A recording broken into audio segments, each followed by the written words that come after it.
a coach, I'm helping give the parents tips and tricks on how to bring more music into the family and how to bring more language immersion, more Spanish into the family. A lot of it through that music itself. So it's a really fun program. And my background is that I started learning Spanish when I was about 13, 14. And I could, by the time I was in high school, I could read novels and I could write essays, but I couldn't speak it. Until I went down to Mexico. I went and lived in a Spanish-speaking country. And it's immersion. I mean, that's what works, is the immersion model. I mean, living in that country, you don't, the box says leche, it doesn't say milk. So I got a very, very clear understanding of how important immersion is and how well it works. But the book learning helped me as well. I definitely had a foundation that made it much easier to soak it all in. So that's about it. All right, and my name is Donna Moore. I'm a speech-language pathologist here in Colorado Springs with Solace Pediatric Home Healthcare. And my background is I started actually working with families prior to getting my master's degree, and basically ever since then, I worked with a variety of children, always in the pediatric field, working on early language development, speech sounds, feeding and swallowing. I actually had a grant. I love listening to Elan because I had a grant in graduate school that was specifically for working with children who came from multicultural backgrounds and linguistic backgrounds. And so I participated in learning, even when you don't have an interpreter, although that's ideal, how to be able to help provide services to those families. And so my whole career has been in the pediatric world, primarily providing in-home services. And that's one of the great things that Solace provides. We have speech therapy, occupational therapy, physical therapy, and we provide services in the homes so that we're able to really help families where they are and help coach families to be able to provide services when we're not there. That is one of my strong beliefs in therapy, is I'm only there for a half an hour or an hour, once, maybe twice, sometimes 3 times a week. But where you see the most success with your children learning is really by having the parents understand and be able to carry over what's happening beyond what I come in to do. So really, I'm Hannon certified, which is a program that also coaches parents with kind of the birth to 5 population. And that's super helpful. And then from a feeding and swallowing perspective, I have worked in hospitals before and provided swallow studies, and so have a thorough understanding of that piece, and really helping children to be able to progress in their feeding and swallowing aspects as well. So if kids have swallow dysfunction, which is like when they're sometimes put on thickened liquids, or sometimes kids are just picky eaters and not eating all the food groups that they should be eating. So I also work on that. So there's lots of things that I can help with if families need. Great, thank you. So we will be using the Q&A function of Zoom webinar tonight. So you can submit your questions. There's a little icon, should be at the bottom of your screen, where you can submit your questions. This program is being recorded, so just keep that in mind when you're asking questions. Everything is anonymous through Zoom webinar, but just in case for your questions, this will be posted online. Let's see, let's start with a quick poll, and just let us know how old your children are. So I'm going to launch that here now, and you should be able to make a selection. And feel free, if you already have some questions in mind, go ahead and start submitting those now. All right, looks like we have a lot of 12 to 24 months, some 24 to 36 months. That's great.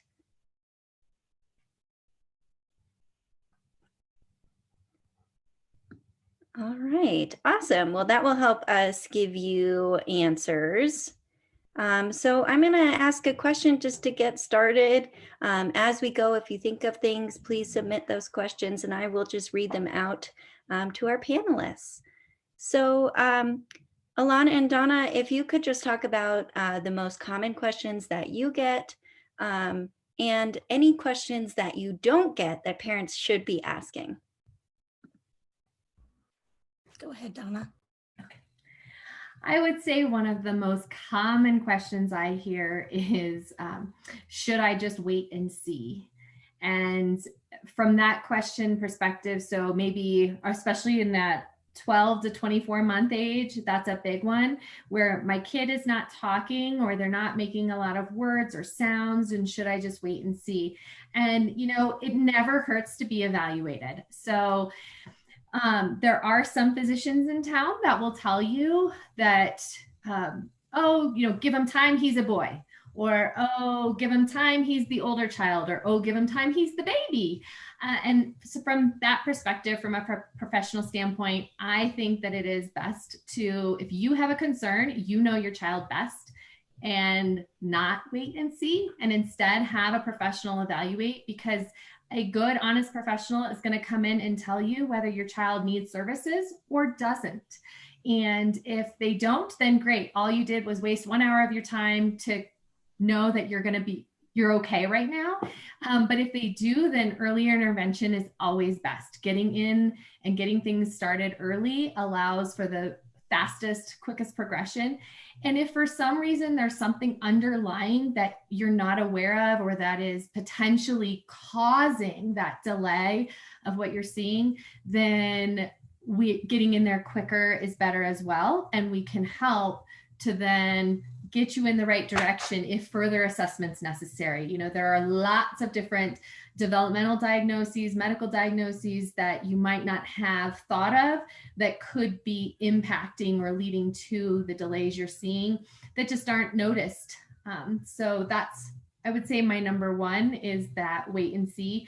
And then as far as questions that parents don't ask that I think they should be asking, it is that kind of falls on that same standpoint. If you have a concern, bring it up.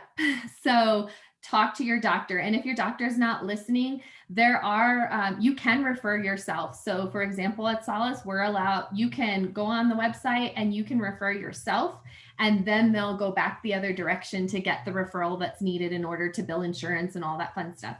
But you certainly, if you have a concern in your gut, then I would go with that gut. Thank you, Donna. Do you have anything to add?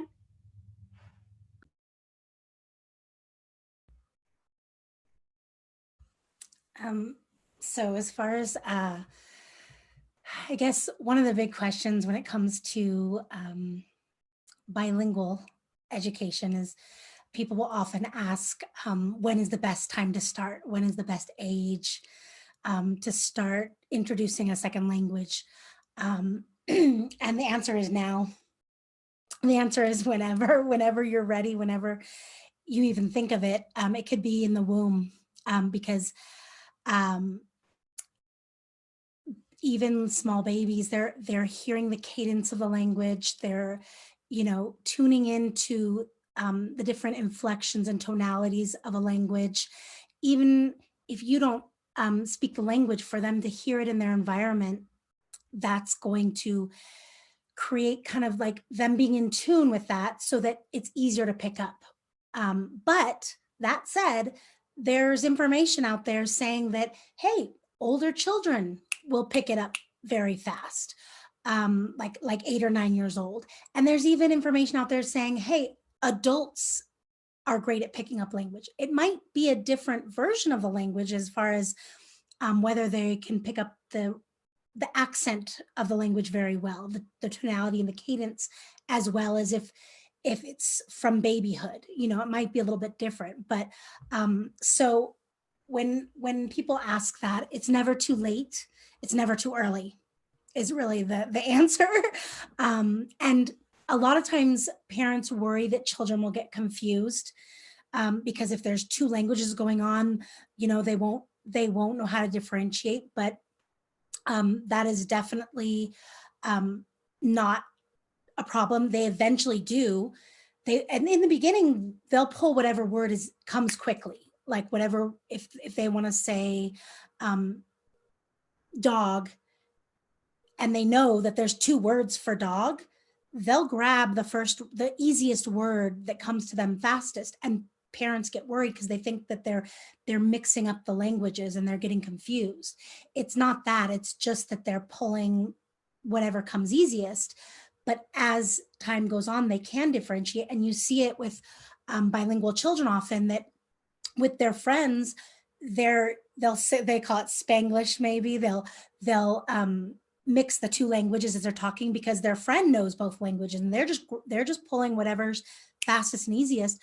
But if they go and they talk to their Spanish speaking grandmother that doesn't know any English, they will speak all in Spanish, and they know that's what I need to do. And then, in another environment, all the English, they can do that. But because their friends have both, they'll speak both, they'll mix it up, and it's okay because it's whatever's understood. But they, again, when they're little, they might just pull that language, and parents worry, but it's actually natural, and it's normal, and it's part of the bilingual development. So those are kind of two of the big ones, I guess, that parents worry about is what I can think of. I would love to add something. Oh, sure. So I was just going to add on to that. One of the big things I see, and that reminded me of it, is parents are concerned or told, if they start teaching those languages early, that that's why they're not talking in another language. So, I'm teaching both languages at home, and so that's why my kid's not talking. And that is a myth. It is completely false. All children, whether you're teaching them one language, two languages, three languages, they will all still follow the same developmental milestones. So just as Elan was saying, they might mix them up, or they might use multi-words, but they're not going to not talk because of it. So if you're teaching two languages and they're two and they're not talking, and the doctor says, oh, that's because you're teaching Spanish and English, that's false. They definitely should have still started babbling, started using their words, started combining words. And a two-word phrase could still be leche, please, because that is a two-word phrase with the two words. So just wanted to put that in there. That's great. Thank you. And I think that leads in really well to a question that was submitted.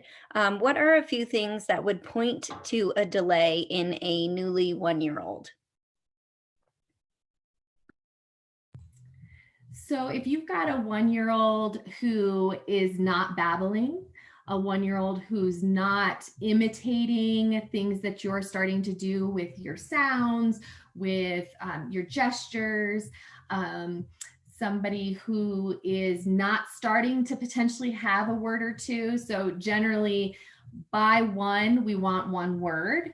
And that's beyond the mama dada. So the mama dada comes in a little bit before 1, around 9, 10 months or so, but the babbling should have started around 6 months. And so that's another thing. And I know I can send a developmental milestone checklist that Jordan can then send out, right, Jordan? Okay. Yes, absolutely. Okay, so we'll go ahead and send one of those out.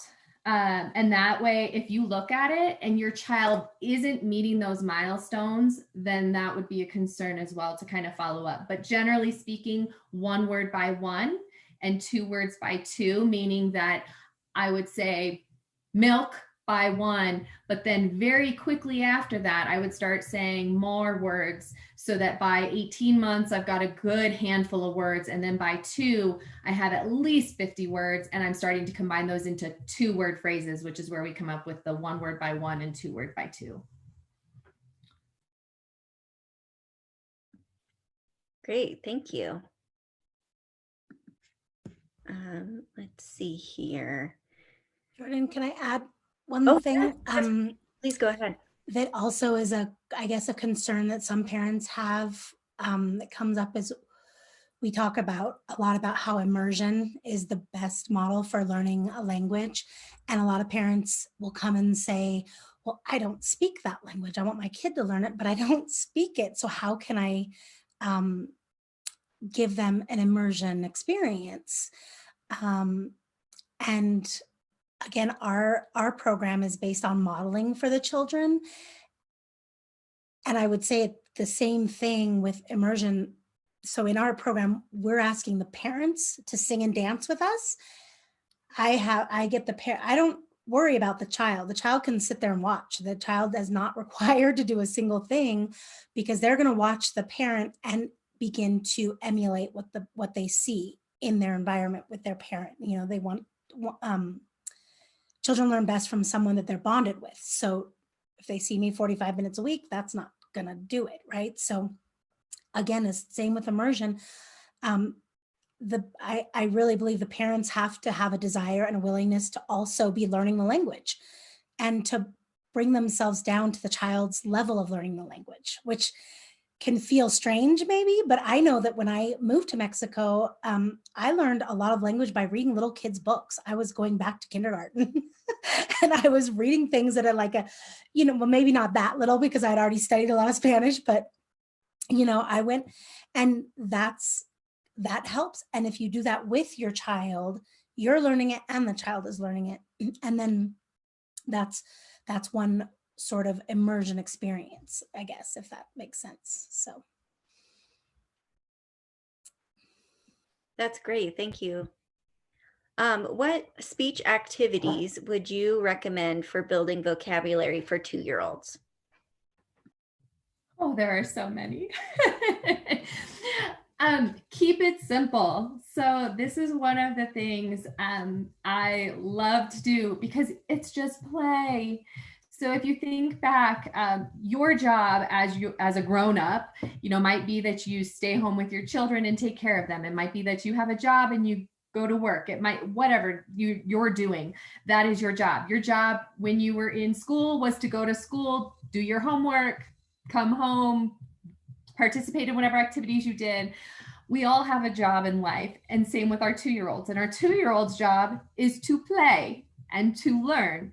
And they learn from daily activities. So when you're looking for those activities to do, it can be anything. For example, during bath time, that is something you're doing maybe once a week, maybe 10 times a week. It just depends what your child's doing and what your personality is. But during bath time, you can sing songs like head, shoulders, knees, and toes.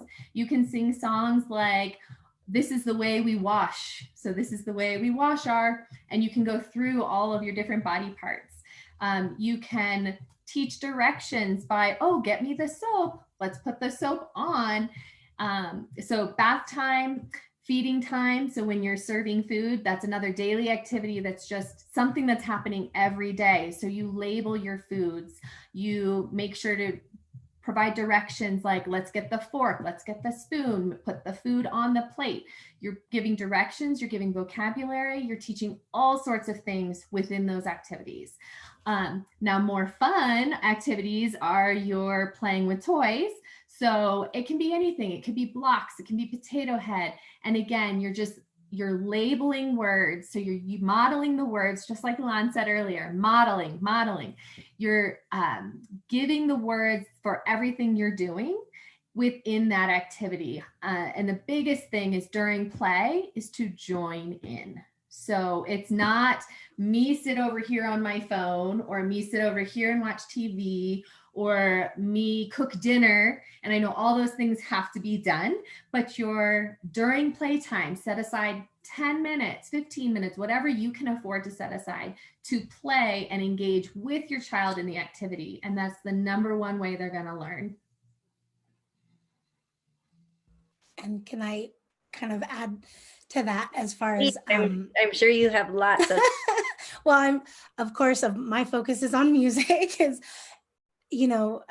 children are amazing mimics, and music just creates this connection where they just start picking it up. They get into it, and I mean, most parents have experienced that children will start singing along or humming along or whatever it is, that making some sort of sound at some point. And the music just brings the words. I see it with my program where the kids don't even know the language sometimes that they're singing in, and they're singing these songs. They're singing full sentences in Spanish, and they might not know what every single word means or exactly what that sentence says, but they're just repeating the sounds that they hear because the music just draws that out of them.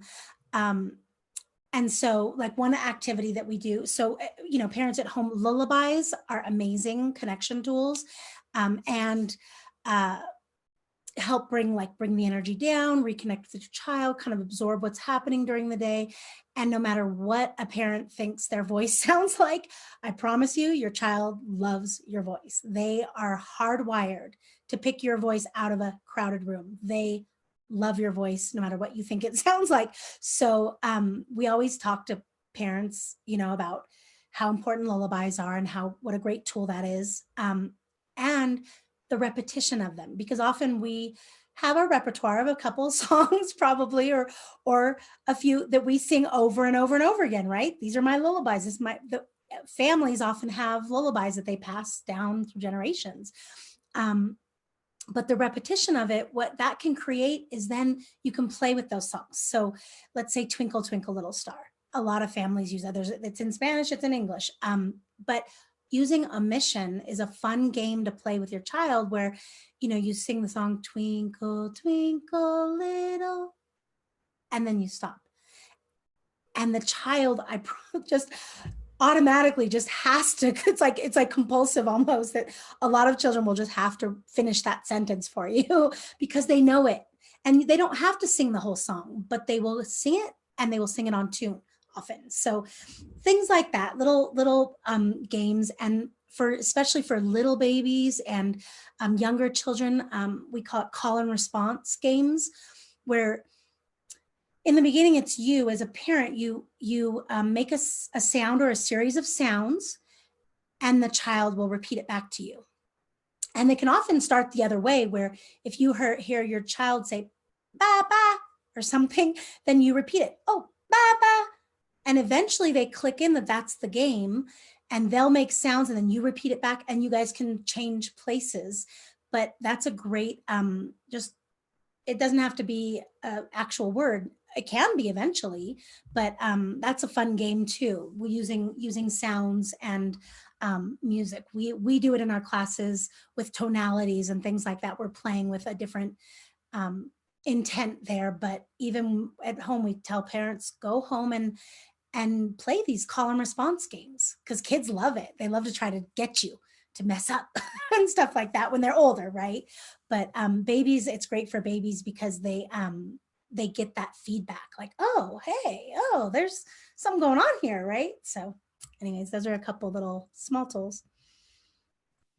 And I want to add on to the music piece, because yes, I'm not a pretty singer, but I sing lots of songs because you can fill in the blank, just like you were saying. And you can also then carry over that same idea into other activities. So you're at the park and you're going down the slide and you say, ready, set, go. And then you practice going down. Or you're on the swing, 1, 2, 3, push. And so just like songs are routines, because by automatically you fill in the blanks based upon what happens in that song. And after you've done it, your kids know, and you just keep going. But you can turn other activities into the same types of routines. And then again, omit a word, wait for them, and then they're filling in the blank to tell you what they want done. Yeah, and that actually reminds me of chants, which we often forget are kind of it's a type of song. We consider it a type of song in our program. But it's only rhythm based. So music, in our program, we're teaching basic musical competence, which is being able to stay in tune and keep a beat, or keep a rhythm, which are kind of the foundation of all other musical development. But when we're talking just about rhythm, chants are often a child's first musical experience, and we forget that it's music because it doesn't have a tune, but it has a beat. It has a rhythm to it.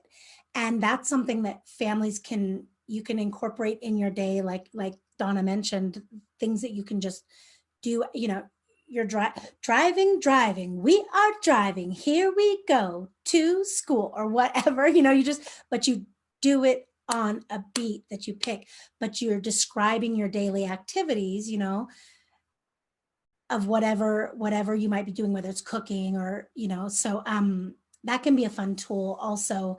And then kids, because it's only rhythm focused, because more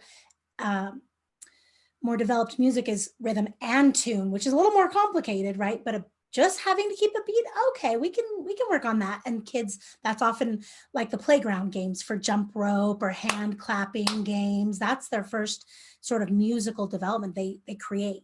So, yeah. And Jordan, I see there's a question in the chat about looking at the checklist. So I'm going to go ahead and jump on that. Okay. So as far as what counts as words, if they're saying mama and they're saying it with intent and purpose toward mom, then that would be a word. If they're going mama, mama, mama, mama, mama, and it's not with necessarily any intent that you're seeing, then that's more of your babbling. So, and then same with da, da, da, da, da, or na, na, na, na for nana or whoever is in the home. And so the first piece that would kind of get in there between, 9 and 12 months would be that mama, where mama, because I want out of my crib, or mama, because somebody's hitting me, or whatever it is, where they're actually trying to get mom's attention. Beyond that, then you're looking at words, and they don't have to be complete words. So it does not have to be that dog is said dog. It could be dog. But as long as every time I see my dog, I say duh. Or every time I see a dog passing by while we're in the stroller, I say duh, duh, then that is a word. That is because I am now associating duh. I don't have the articulation skills yet to add that last G onto it, but I'm using the same combination of sounds each time I see a dog and I'm pointing, looking, whatever it is. And you as the parent are noticing, oh, they call every single one of those duh, then that's the dog. And that would count as a word. The next part of that, if they only say it once or twice. So I would call it a word, but if it's really once and then I haven't said it again, it's been a couple months, then I wouldn't. It would be something that is fairly consistent that I am using this combination of. And generally, when kids don't have delays, once they pick up a word, they're practicing it all the time. And then they're using it all the time in as many contexts as they can. Now, there are some that just are a little slower to get moving with everything, but generally speaking, to count all those words, what I would be looking for is, do I say it the same way and show that intent that this belongs with something, like I've got a purpose for it. Uh-oh, that's a word. It's a little more of an exclamation, but it's still, when something falls off my tray, I always say it. Or every time I see the dog walk by, I say dog. So hopefully that helps, but I definitely would look for the consistency in how I'm saying something and then that association on a regular basis.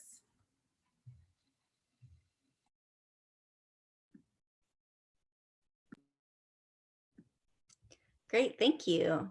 Let's see, I have another question here. Is signing, baby sign language or ASL, beneficial for speech development? Absolutely. It is language. And so any form of language is helpful, whether you're teaching Spanish, French, English, sign, gestures, it all is a form of communication. And that is what we're looking for. And kids can do gestures before they can vocalize. So you can get some communication going using baby sign. And a child who is going to talk will talk even if you teach them sign. That's another one of those myths that gets out there is, if you teach your kid sign, they're not going to talk. That's not true. If your child is delayed or looks like your child might be delayed, sign might be easier, and you might be able to get them in some form of communication before they can verbalize, which then only helps you and your child to have less stress. So basically, yes, any sort of gestures and signs, absolutely, because it pairs with, and continue to pair it with verbal. So I might say more, or I might say milk, or I might say, you know, cat, whatever it might be. But as you're using the signs, pair it with the verbal so that they're always hearing the verbal, but then also be willing to accept that communication initially, because they might pick it up quicker than they would pick up the verbal words. Elan, do you have anything to add to that? I know that I have spoken to parents who are teaching Spanish and English at home and are worried about adding something additional on top of that. Do you have any insight? We even use sign in our classes sometimes. We do a little bit of that. It's not an issue at all. I mean, I think signing is great, especially for little ones. With my own children, and especially my first, use some signs, and we did EC, which is called elimination communication. I don't know if you are familiar with that, but it's connecting with your child's signals for potty very early from babyhood. And my daughter, before she could talk, she could sign and tell us potty and we would know, and we would help her, and she couldn't talk. I mean, most people wouldn't imagine children being able to not, I don't want to call it potty training, because I think what people do is they diaper train and then they have to undiaper train them. But when she was just a small baby, she was already being able to use signs, and she, like Donna said, she couldn't verbalize that yet, but she could let us know so we could address it and take care of that. So I think signing's great, and I don't think it interferes with language development at all. Great, thank you.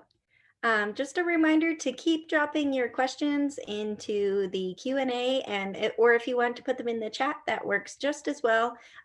Those are not anonymous questions. The Q&A is, just keep that in mind. I have another thought to share. Oh yeah, please go ahead.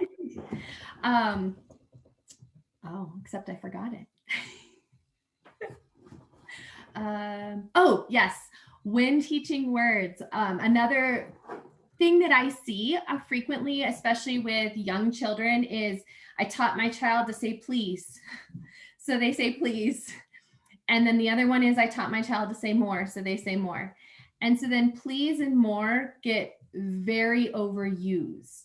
And so the child will use please and more for absolutely everything. Sign, verbal, either way, it doesn't matter.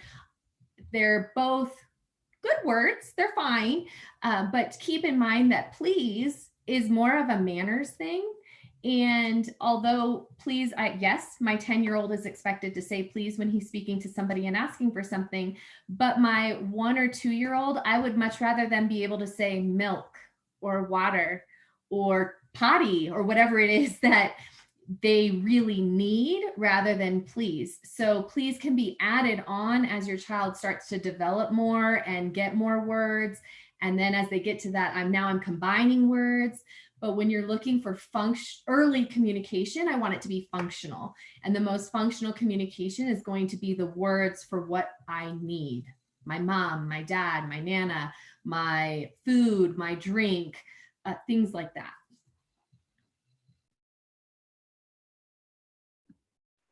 Great, thank you. Can I just, I don't know what you think, Donna. And I think that a lot of focus gets put on actual words. And I think that sometimes it's important to tell parents that even little babies, they're communicating all kinds of things. And we start focusing on the big, like, oh, crying means something. Okay.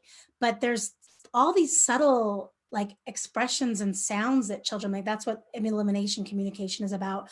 And I think that's important I think we're not told that you know, and when we're having children, it's like, oh, once they start using actual words, then they're communicating, but they're communicating from birth. I mean, and if we can just tune into those and figure it out, even if it's a facial gesture, or like you said, the signs, or grunts, you know, I mean, there's a lot. So I think that's important to remind parents that that's happening from birth. Absolutely. The eye gaze. Mm-hmm. So even, you know, the eye gaze, the smiles, the looking in a direction, all of those nonverbal communications, facial expressions. I know most of the time we've all been in masks for the last year, but the facial expressions are super helpful, right? That's how we kind of tell if somebody's feeling happy or sad. I mean, as an adult, we don't just throw a tantrum and start crying when we're mad. We have facial expressions that tell other people we're not feeling in a good mood. So yes, and when your child does any of those nonverbal signals with their hands or their face or their bodies, like I'm thinking of a child like right now, when you see a child that might be in a lot of pain or is struggling feeding, they show so much communication by arching their back and pulling back and crying and turning and all sorts of things like that. And they're communicating. They can't tell you that hurts when I drink that milk as a, you know, 1 month old or a 1 week old even, but their body is communicating to you. So definitely paying attention to any signals, happy, sad, or whatever it is they might be communicating as their caregivers can be super helpful and very important. That's great. Thank you. What advice do you have for parents? You mentioned COVID-19 and wearing masks. A lot of families are stuck at home and not doing much socializing. Do you have any comments about how that may be affecting development?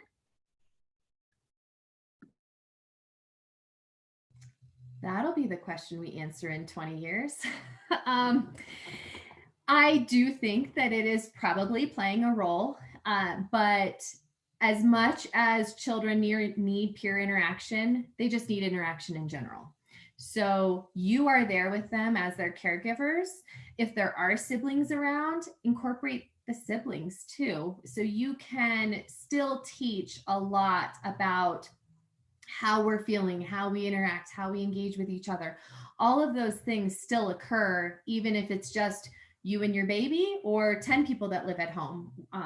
But your cohort of home, I don't know what it's called, your group at home is still able to teach the language and development and interact with each other. And I think now more than ever, it's just as important to get off the phone, get off the TV, and engage with each other, because that is how we learn.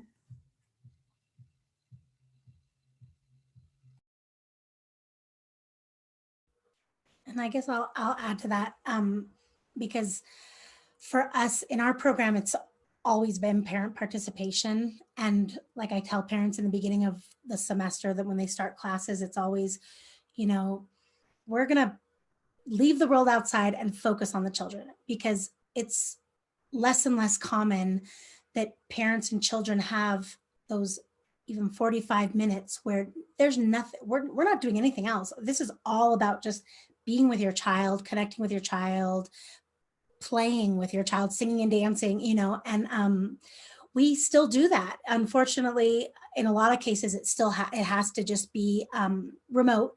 But that's, for me, I say unfortunately, because I love being in a room with a group of parents and children and being able to, I'm used to kids jumping in my lap and playing the lap games or whatever with me.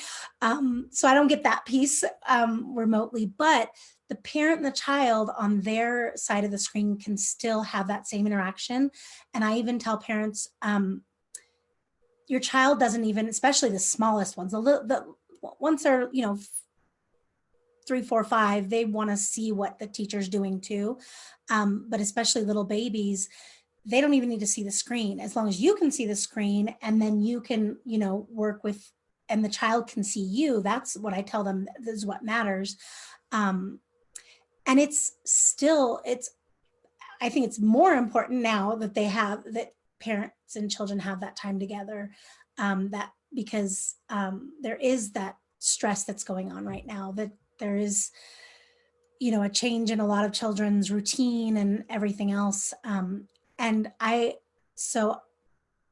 always compare teaching this program to my first job. My first job was working in this epic candy store where everybody was happy when they came in. They loved buying candy. Nobody's complaining. Nobody's, you know, it's just, and everybody's just thrilled when they walk out the door. And I feel like these classes are like, it doesn't matter how your day went, because we all have some rough mornings, right? Sometimes we have whatever.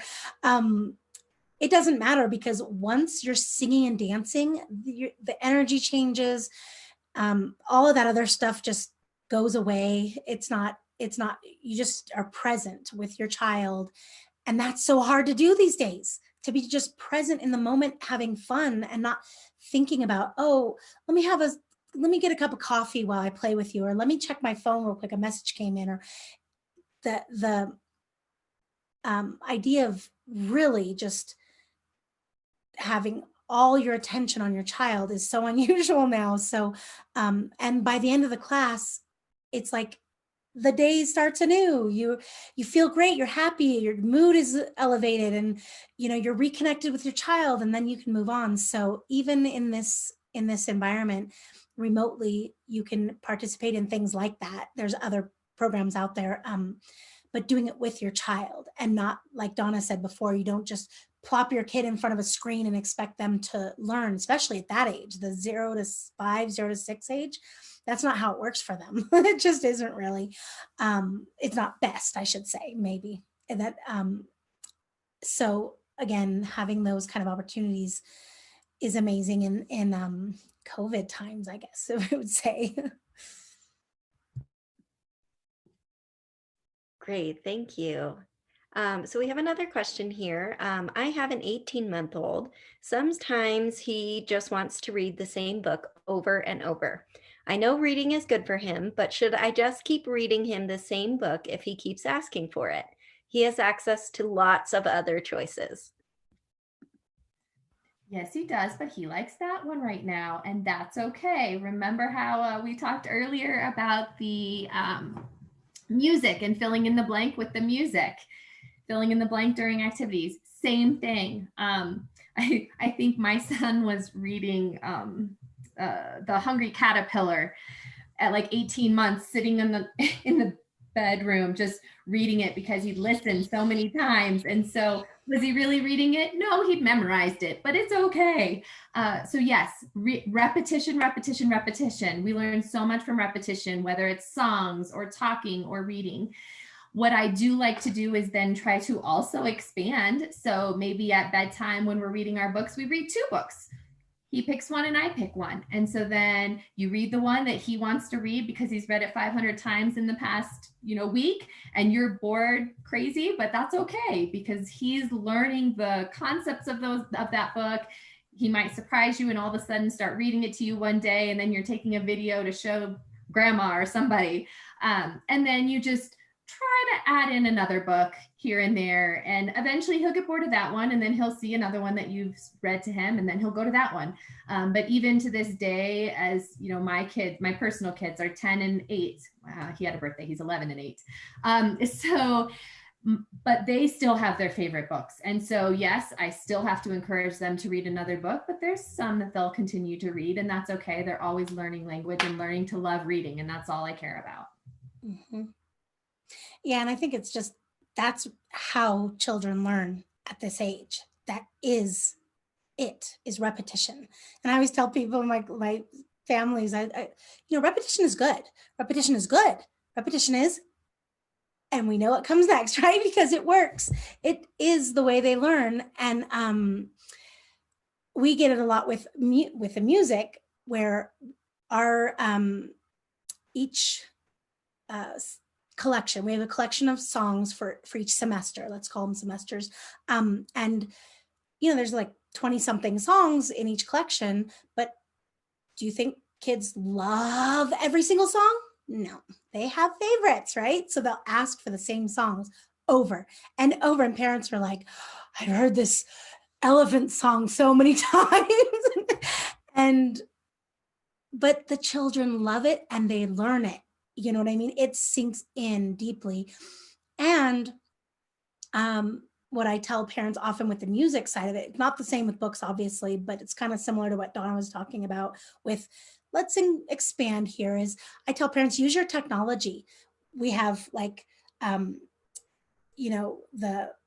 oh my gosh, blanking on when you play the music and it plays all the different songs, the like, I don't know, the mix version where instead of it starting at number 1 and going through the CD, because how often do we get through a whole CD, right? We're only going to hear the first half of the CD. Thank you, shuffle. Use your shuffle button and fast forward button, start the CD in the middle, things like that. And so that they get more exposure, and their favorite song can be in there too, but getting more variety is good. But yeah, it is just how they learn. That's what they need. They need you to say it over and over again. And I mean, mine are littler than yours, Donna. Mine are 5 and 7 now. And I've definitely said the words, how many times have I said? I've definitely said that. How many times do I have to tell you? Well, obviously one more at least. So it's just the nature of children, I guess. Oh yeah, those are wonderful answers. I would also love to add, you can, if you have read this story so many times that you know it really, really well and your child knows it really well, try telling the story in a different way. So you can act it out or make puppets and have your child tell you the story. There's lots of different things that you can do with it to make it feel a little bit more fresh, but still you're getting that repetition, which is, like they both said, so, so important, and really the way that children this age learn. Let's see. I think and can I add on the book? Sometimes we just read books to kids and we forget that they don't necessarily know what we're reading or where we are. And for early reading development, following along where you're reading with the finger really is pretty useful. It's really helping them understand, oh, those marks on that page are the words that they're saying. It's not just, and again, the omission game, like with my kids, I'll be reading and I'll point to a word, but I won't say it, but they know the book so well that they know, and they start connecting, oh, those symbols right there mean that word or something. So again, playing those games with the book and challenging your child can be really, and that's, so with music, it's kind of the same thing well, I'll show you. So we have these books in our program, and in our books, we have the actual sheet music with the words and everything. But what I tell parents is when you take these home, that you sing the songs with your child, but you sing it, again, reading along. So they start to understand that these little black symbols all over the page represent music. And it's just like learning to read. You follow along. So they start to learn that, oh, these kind of symbols represent words. And it's like the very, very first step of learning to read music. But yeah, so it kind of can change things up, I guess, a little bit too. And you can play games with that. And like with music going up and down, the notes go up, the finger goes up, and you can see the symbols kind of go higher on the lines and things like that. So you don't have to be in my world, you don't have to be a musical master. You don't even have to read music to teach your kids to read music at a very, very basic level. So just that. And that reminded me on another note with books. So you also don't have to read the book beginning to end every single time. So you can think about it. If my favorite book is Brown Bear, you might read every page, you might point to the words as you go, and you go through it. But some kids don't like to go to every page of the book. Some kids are flipping through and then they stop and they look, and then they flip through and then they stop and they look.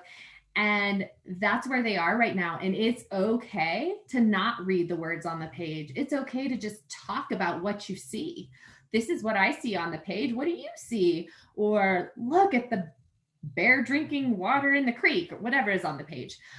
So reading and books can be read from beginning to end and learned by repetition, because this one child wants to go every single page and follow along with you the whole time, but also can be a great learning tool, skipping pages and just talking about what you see and telling your own stories.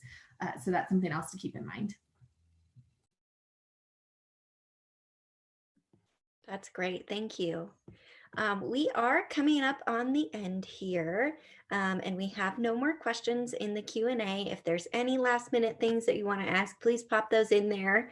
Otherwise, Donna and Elan, are there anything else that you'd like to add? Anything you'd like to share with the participants before we finish up?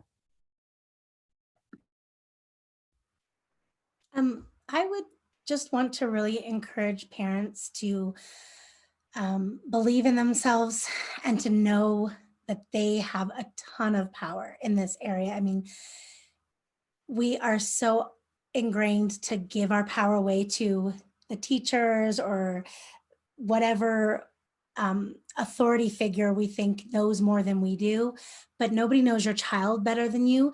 Your child will not learn better from anybody more than you. I mean, it just is. You can, like Donna and I both kind of said, you know, you can get coaches to help you along. I had a Montessori coach when my daughter was very little. My son was a newborn, and she gave us lots of tips and activities to work with, and explained like, hey, this is where your child is developmentally, but and here's some things you could do.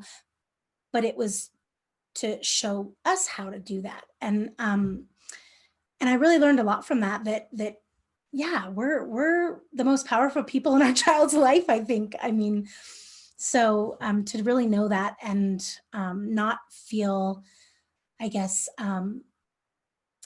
what's the word I'm looking for? Not feel like intimidated or that you aren't enough, things like that, because that often happens.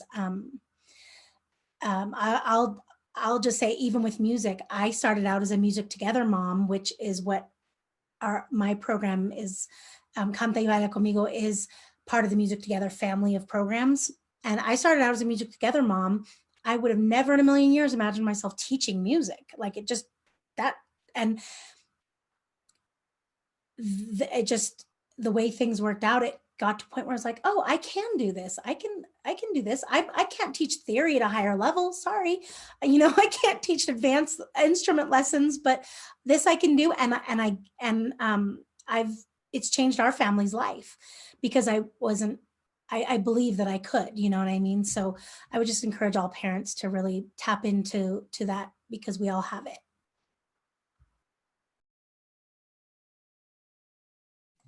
That was so well said and so true.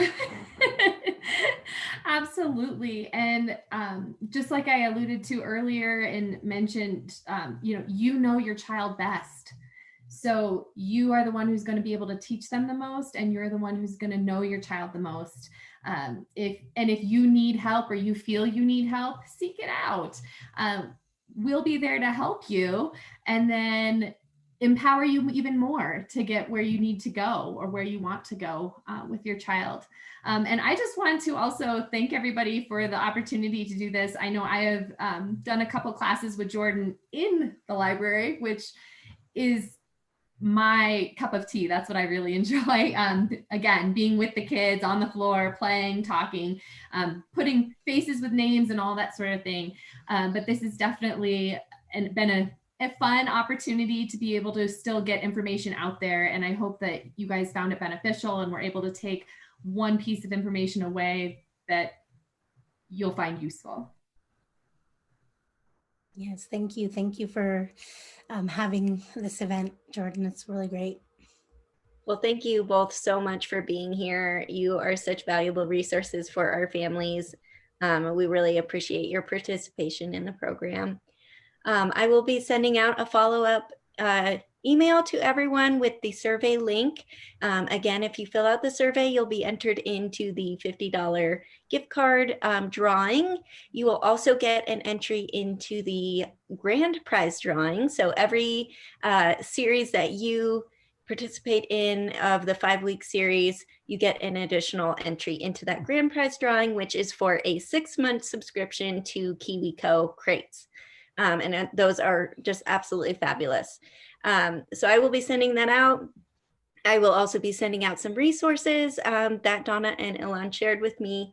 Thank you so much for coming tonight, and we look forward to seeing you again next week. Thank you. Thank you. Good night.